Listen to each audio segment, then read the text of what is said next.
मित्रो, 11 एप्रिल 2026 पासून महात्मा फुले यांच्या द्विशताब्दी जन्म उत्सवाला प्रारंभ होणार आहे.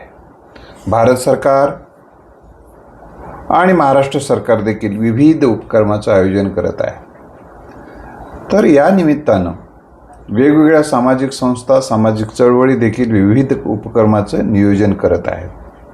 प्रत्येकाने या वर्षभरामध्ये किमान महात्मा फुले यांना समजून घेणं, सावित्रीबाई फुले यांना समजून घेणं अतिशय गरजेची गोष्ट आहे. का समजून घेण्याची गरज आहे, त्यांच्याविषयी का कृतज्ञता व्यक्त करण्याची गरज आहे, या संदर्भामध्ये सगळ्यांनीच याचा विचार करण्याची गरज आहे. महात्मा फुले यांनी असं काय योगदान दिलं, सावित्रीबाई फुले यांनी असं काय योगदान दिलं की त्यांचं स्मरण नित्य होते. परंतु नामस्मरणापुरतेच महात्मा फुले न राहता त्यांच्या कार्यस्मरणाचा विचार करून, त्यांच्या कार्याची प्रेरणा घेऊन आपल्यालाही आपल्या क्षमतेनुसार, कौशल्यानुसार, शहाणपणानुसार, अवकातीनुसार जे काही करता येईल कृती आणि उक्तीच्या पातळीवर केलं पाहिजे, ही त्यांना खऱ्या अर्थानं अभिवादन ठरेल. महात्मा फुले यांच्या संपूर्ण कार्याचा आढावा हा आजच्या व्हिडिओचा विषय नाही. तर त्यांनी शिक्षणाबद्दल जे काही योगदान दिलेलं आहे, शिक्षणाचं महत्त्व त्यांना जे काही पटलेलं होतं आणि जे काही जे आपणाशी ठावे ते इतराशी सांगावे, शाने करूनच सोडावे सकळ जन, या संत उक्तीप्रमाणे त्यांनी आपल्याला जे काही कळलं, उमजलं, जाणवलं ते समाजापर्यंत नेण्यासाठी प्रामाणिक प्रयत्न करण्याचा प्रयत्न केला. परंतु चांगल्या प्रयत्नाला कधीही विरोध होतो, मागे झाला, सध्या होतो आणि पुढे होणार आहे. प्रत्येक काळामध्ये गतिरोधक असतातच. मग जसे रस्त्याला गतिरोधक असतात तसे माणसाला विरोधक असतात. मग विरोधक आहेत म्हणून जी माणसं थांबतात ते संपतात, आणि जी माणसं विरोधालाही न जुमानता आपलं विधायक कार्य पुढे नेतात तीच माणसं संपन्न होतात आणि इतरांना संपन्न करू शकतात. ही गोष्ट आपण जाणीवपूर्वक लक्षात ठेवली पाहिजे. महात्मा फुले यांना शिक्षणाची संधी मिळाली, शिक्षण घेता आलं त्यांनी. पुण्याच्या इंग्रजांनी सुरू केलेल्या स्कॉटिश मिशन हायस्कूलमध्ये त्यांनी माध्यमिक शिक्षण घेतलं. आणि एकदा शिक्षणाचं महत्त्व लक्षात आलं त्यांना,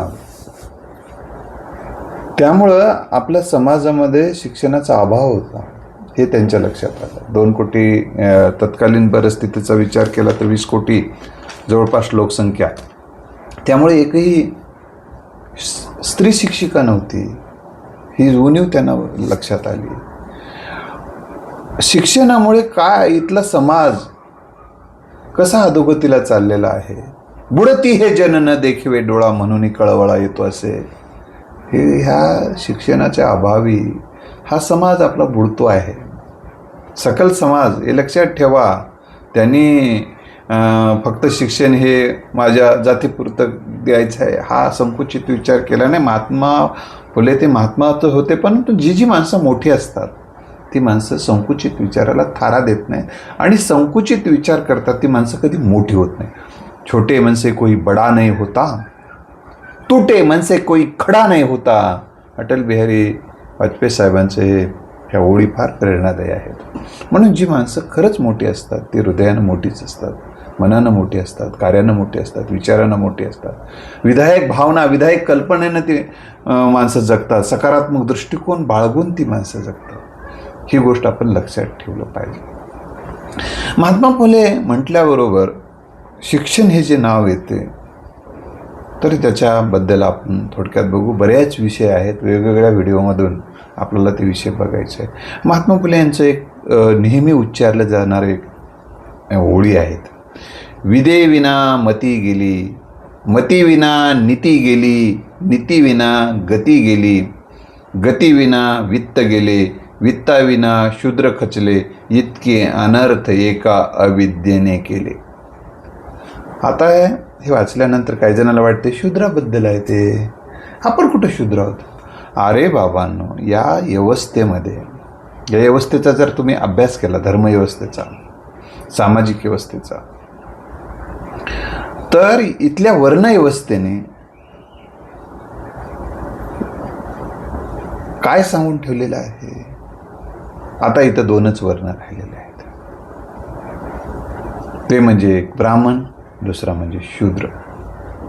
आणि हे शूद्र, ब्राह्मण जे नाहीत ते शूद्र अशा पद्धतीनं मांडणी करण्यात आली. म्हणजे तुम्ही सगळेजण जवळपास माझं ऐकतात तर ते शूद्रवर्णीय असू शकतात. आणि स्त्रिया देखील या प्रतिगामी व्यवस्थेच्या नजरेत ते शूद्रवर्णीयच आहेत. तर आता हे विद्येविना मती गेली, म्हणजे मती म्हणजे काय? बुद्धी. विद्या जर आपण घेतली नाही, शिक्षण आणि प्रशिक्षण घेतलं नाही, तर खऱ्या अर्थानं बुद्धीला धुमारे फुटत नाहीत. मग शिक्षण केवळ शाळेत घेतलेलं पाहिजे का? शाळेतलं तर पाहिजेच, पण जिथं जिथं औपचारिक आणि अनौपचारिक शिक्षण व्यवस्था आहे तिथं शिक्षण घेतलंच पाहिजे. शिक्षण घेण्यासाठी शाळेच्याच भिंतीत जावं लागत नाही, किंवा शाळेतचला शिक्षकाकडे जावं लागत नाही. समाजातही शिक्षक असते तर त्यांच्याकडून आपण शिक्षण घेऊ शकतो. बघा, मंदिरातलाच दिवा काही उजेड अंधार दूर करतो का? नाही, कुठलाही दिवा अंधार दूर करतो. अंधार दूर होणं महत्त्वाचं आहे, दिवा कुठला आहे महत्त्वाचा नाही. विद्येविना मती गेली, मतीविना नीती गेली. नीती म्हणजे काय? नीती म्हणजे मनुष्याच्या आचरणाला योग्य दिशा देणारी एक मूल्यनिष्ठ नियमावली आहे. ही मूल्यनिष्ठ नियमावली ज्यांना कळली त्यांना त्यांचा सत्सद विवेक जागृत होत असतो. त्यांना योग्य काय, अयोग्य काय, चांगलं काय, वाईट काय, हिताचं काय, अहिताचं काय, हे कळते. श्रद्धा अंधश्रद्धेतला फरक कळतो. आणि मग कोणाच्या नादी लागावं, कोणाच्या नादी लागू नये हे कळते. काय द्यावं समाजाला, काय देऊ नये हे कळते. म्हणून ही मूल्ये निष्ठ व्यवस्था, मूल्यांची रुजवणूक जितकी अंतकरणात होईल तितकं अंतकरण समृद्ध होईल, आणि जे आत आहे ते बाहेर येईल. म्हणून आत सकारात्मक विचार, सकारात्मक भावना, सकारात्मक मूल्ये, भावना, विचार, कल्पनांची पेरणी आम्ही करण्यासाठी सतत कार्यशील राहणं अतिशय गरजेचं आहे. म्हणून नीती जर नसेल माणसाच्या, हे मूल्यनिष्ठ विचार नसतील, आचरणाला दिशा देणारी होकायंत्रच नसेल तर जहाज पुढे जाणार नाही. तसं आपल्यामध्ये एक विचारनिष्ठ नियमावली नसेल, मूल्यनिष्ठ नियमावली नसेल तर माणूस काय करत नाही? योग्य दिशेनं कार्यरत राहत नाही. मग पोटापुरतं आपण असा एक छोटा विचार करून मग जगतो. आणि हे नीती नसेल तर गती नाही, गती नसेल तर प्रगती नाही. आणि गती विना म्हणजे गती नसल्यामुळे प्रगती काम करायची आळसीच. जिथं आळस आहे तिथं विळखा आहे दारिद्र्याचा, अज्ञानाचा. आणि मग गती विना वित्त गेले, म्हणजे वित्त हा शब्द इथं आर्थिक हा अर्थानं आहे. मग बहुतांश समाज दारिद्र्य रेषेखाली होता, आज आहे. कारण त्यांना विकासाच्या ज्या काही मार्ग आहे, खरे विकासाचे मार्ग आम्हाला सांगितले जात नाहीत. आम्हाला गुंगीचे औषधं देऊन आम्हाला तिथं गुंग करून ठेवलं जातं. बघा कशा पद्धतीनं शिक्षण दिलं जातं. कर्ज झालं जाय आश्रमात, कर्ज जाय खरातकडे. मग खरातकडे जाऊन तुमची वरात सुद्धा निघणार नाही, तुमची वरात तुरुंगात जाईल. लक्षात ठेवलं पाहिजे. म्हणून आम्हाला योग्य दिशा देणारं शिक्षण, योग्य दिशा देणारं प्रशिक्षण, योग्य दिशा देणारं मार्गदर्शनाची नितांत गरज आहे. आणि आपल्या हिताचं कोण सांगते हे कळण्याची बुद्धी इथल्या समाजामध्ये रुजवणं गरजेचं आहे. आम्हाला विष देणारी माणसं जर अमृततुल्य वाटत असतील आणि अमृततुल्य बाबी देणारे माणसं विषतुल्य वाटत असतील, या समाजाचा विनाश आहे. त्यामुळं समाज असं जरी असलं तरी महात्मा फुले यांनी, सावित्रीबाई फुलेंची समर्थ साथ त्यांना होती. आणि मग त्यांनी हे लक्षात घेतलं की ह्या वित्त नसेल तर शूद्र खचले. कारण जेव्हा आपल्याकडं आर्थिक पाठबळ नसतेस मग माणूस गुलाम होतो. कारण पोटाच्या दैनंदिन गरजा जर भागतच नसतील मग कोणाची चाकरी करावी लागते. आणि ज्याची चाकरी करावी लागते त्यांचे विचारही स्वीकारावे लागतात, त्यांचा आचार धर्म स्वीकारावा लागतो. आणि मालकाचा आचार धर्म गुलाम करणार असतो. तुम्हाला गुलामीत जगायला लावतो, पायाखाली तुडवत तो ठेवत असतो.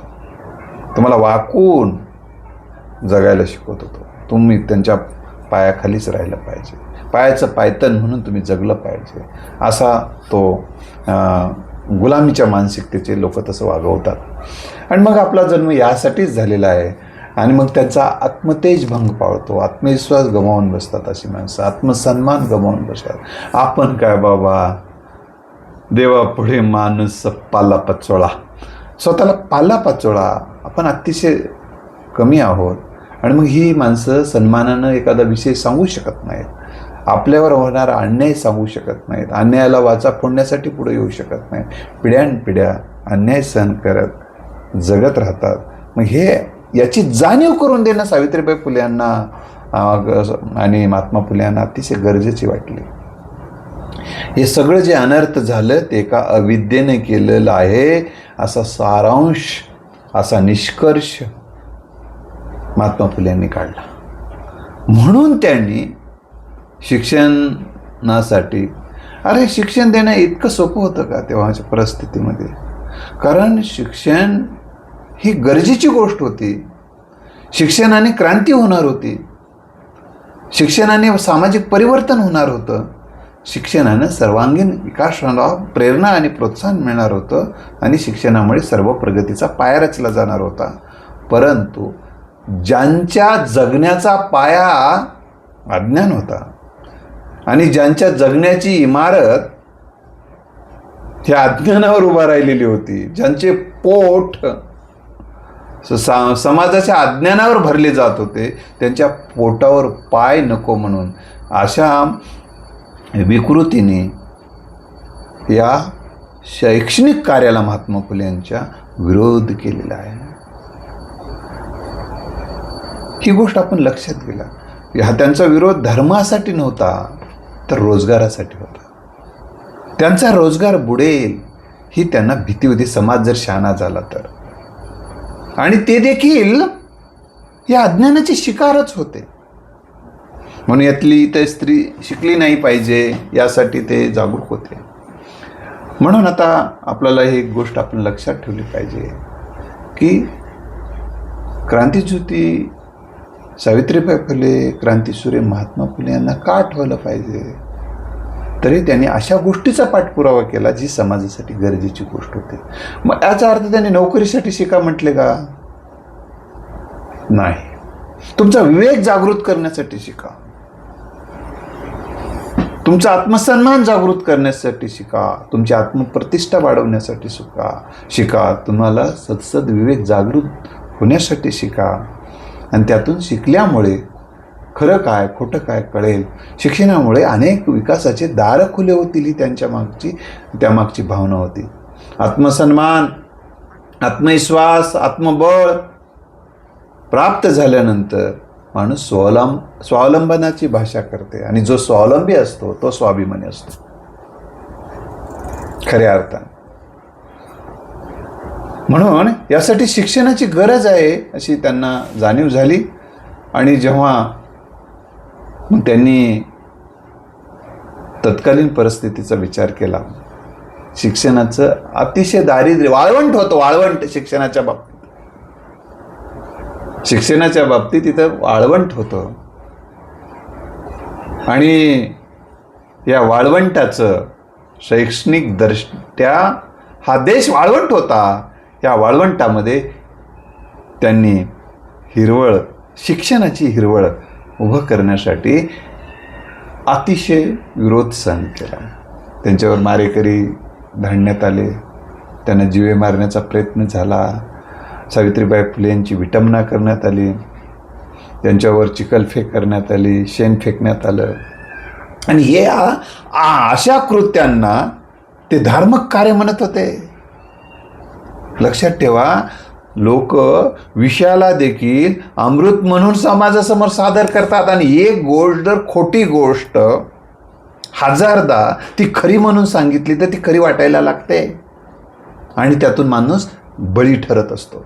इथल्या व्यवस्थेनं अनेक खोट्या गोष्टी हजारो वर्षे खऱ्या म्हणून सांगितल्या आणि ते माणसं इथं खऱ्या म्हणून जगायला लागली.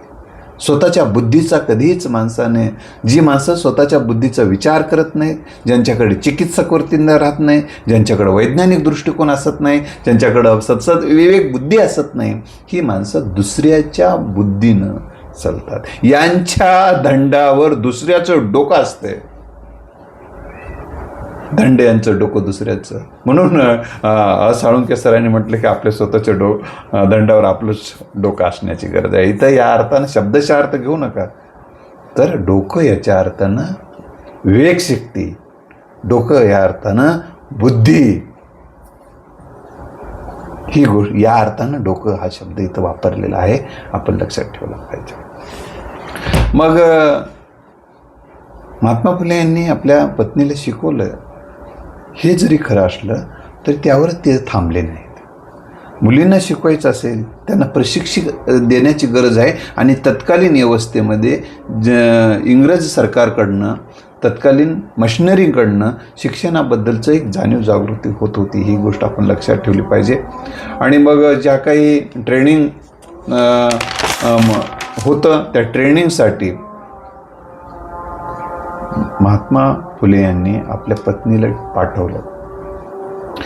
त्याच्यासोबत उस्मान शेख यांची बहीण फातिमा शेख देखील त्या प्रशिक्षण घेण्यासाठी गेल्या. दोघी जणांनी ते प्रशिक्षण घेण्याचं काम केलं. या कामी महात्मा फुले यांचा प्रेरणा, पाठबळ, प्रोत्साहन जर जसं होतं तसंच उस्मान शेख यांचं देखील त्यांच्या बहिणीला प्रेरणा आणि प्रोत्साहन होतं. ही गोष्ट, परंतु खऱ्या अर्थानं उस्मान शेख आणि फातिमा शेख यांचं जे कार्य आहे, महात्मा फुले यांना त्यांनी जे, या दोघांनी जे काही सपोर्ट केला, त्या परिवाराला जे सपोर्ट केला, उस्मान शेख यांनी आपल्या घरामध्ये जागा दिली काही दिवस, ही फातिमा शेखनी जो बळ दिलं, ह्या दोघांनी जे पाठबळ दिलं, आर्थिक वेगवेगळं सहकार्य करण्याचा प्रयत्न केला त्यांच्या पद्धतीनं. परंतु खऱ्या अर्थानं उस्मान शेख आणि फातिमा शेखचं कार्य जनमानसामध्ये का जात नाही, याच्या मागे देखील खूप मोठा षडयंत्राचा भाग आहे. याचं कारण काय असते की हे कोण्यातरी धर्माची माणसाला मोठं करू द्यायचं नाही, किंवा त्यांच्या ज्या धर्मामध्ये ते जन्मले, पारंपरिक अर्थानं मी ते शब्द वापरतो, की त्यांना देखील हा माणूस नकोच होता. त्यांच्या समाजाला देखील, त्यांच्या धर्माला देखील हा माणूस नकोच होता. कारण जागृती, कारण नकट्यांना जसं आरशाचा विटाळ वाटतो, आरसा नको वाटतो, तसं अज्ञानी माणसाला ज्ञानी माणसं विषा समान वाटत असतात. असाच तो प्रकार त्यांच्या संदर्भात घडलेला आहे. पण हे उस्मान शेख आणि फातिमा शेख यांनी जे बळ दिलं, जे सहकार्य केलं, ते अतिशय महत्त्वाची गोष्ट आहे. म्हणून मित्रांनो, या सगळ्या कामाचा, सगळ्या कार्याचा परिणाम म्हणून या शिक्षणाच्या प्रक्रियेमुळे अनेक आपल्या भारताला निबंध लेखिका मुक्ता साळवे मिळाल्या, अनेक पत्रकार, लोखंडे यांच्यासारखे पत्रकार मिळाले. असे कित्येक माणसं महात्मा फुले यांच्या शिक्षणाच्या या गतीमुळे या देशाला मिळाले. शिक्षणाचा खऱ्या अर्थानं आज विद्येचे माहेरघर पुण्याला म्हटले जाते. त्याचा पाया रचण्याचं महान कार्य या परिवाराने केलेला आहे. त्यामध्ये शेख परिवाराचा आणि फुले परिवाराचा अतिशय महत्त्वाचा वाटा आहे. ही गोष्ट लक्षात ठेवली पाहिजे. पुण्यामध्ये असा आहे, शिक्षणाचं जसं वाळवंट होतं तसेच अज्ञानाचा सुकाळ झालेला होता. या सुकाळाला दूर करण्याचं काम अतिशय स्वतःचा जीव धोक्यात घालून महात्मा फुले, सावित्रीबाई फुले, उस्मान शेख, फातिमा शेख, विष्णुपंतांनी, तात्यांनी केलेलं आहे. अनेक जणांचं सहकार्य, सगळ्यांचीच नावं या ठिकाणी घेणं शक्य नाही. वस्ताद साळवे यांचाही पाठबळ मिळालं यांना, कारण गुंडांकडून हल्ले होत होते. जे गुंडांची अवलाद आजही राहते तेव्हा होते. तर त्यांच्याकडून जे हल्ले होत होते ते हल्ले परतून लावण्याचं काम वस्ताद साळवे यांनी केलेलं आहे. ही गोष्ट लक्षात ठेवली पाहिजे. म्हणून महात्मा फुले यांच्या कार्याचं स्मरण, शैक्षणिक कार्याचं स्मरण आपण मुलांसाठी, मुलींसाठी, इतर सर्व समाज शिकला पाहिजे, शहाणा झाला पाहिजे. यासाठी त्यांनी जे पायाभरणी केली, म्हणून महात्मा फुले यांना महामानव डॉक्टर बाबासाहेब आंबेडकर यांनी गुरु मानलं. अनेकांनी त्यांचा गौरव केला, सन्मान केला. सयाजीराव गायकवाड यांनी देखील, छत्रपती सयाजीराव गायकवाड यांनी सन्मान जनक उद्गार काढले, सन्मान त्यांनी केला.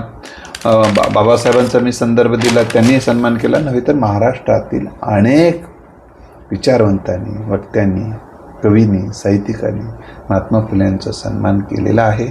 पण हे सन्मानाबरोबरच त्यांचं जे विचार आणि कार्य, जनतेच्या समोर जे जाण्याची गरज आहे, त्यांच्याविषयीचं जे अज्ञान आहे ते अज्ञान दूर करण्याची नितांत गरज आहे.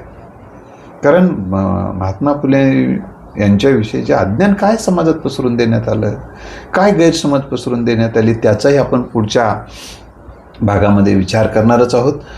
मी हे आणि सुतोवाच्या पद्धतीनं थोडक्यात सूचित करेल की महात्मा फुले हे ब्राह्मणांचे विरोधक होते.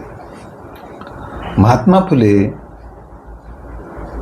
खरंच ब्राह्मणांचे विरोधक होते का?